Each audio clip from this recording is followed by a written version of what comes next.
In Mark chapter 9, Jesus takes Peter, James, and John up a mountain. His appearance changes in front of them and his clothes become bright white. Suddenly, Moses and Elijah of long ago appear out of nowhere and begin speaking with Jesus. Peter doesn't know what to say, and he interrupts the conversation and volunteers to build 3 huts for them. Mark writes, "Then a cloud appeared and covered them, and a voice came from the cloud. 'This is my son, whom I love. Listen to him.' Luke's version puts it this way, 'This is my son, whom I have chosen.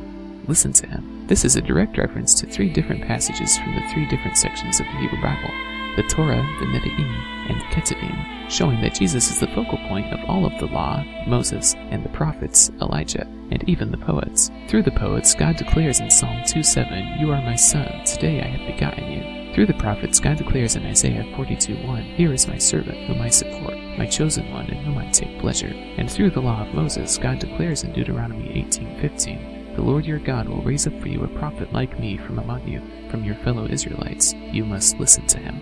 Moses and Elijah are gone, and Jesus tells Peter, James, and John not to tell anyone what they saw until after he was raised from the dead. They are confused about what he meant by rising from the dead, proving that they were not yet ready to spread the true gospel of Jesus. They also ask Jesus about Elijah's return and Jesus' opinion on that biblical teaching. Jesus responds with a question, "Why then is it written that the Son of Man must suffer much and be rejected?" He then indicates that Elijah already came back and the teachers of the law did whatever they pleased with him. They come down the mountain and meet up with the other disciples who are in the middle of an argument with the teachers of the law over a demon-possessed boy. The crowd is amazed when Jesus arrives, and Jesus just wants to know what all the ruckus is about. The boy's father explains his son's condition, how the demon tries to throw the boy into fire or water to kill him. The disciples were unable to help the boy, so the man asks for Jesus' help, if Jesus is able to help. Jesus is like, "If? What do you mean if I can help? Everything is possible for the believer."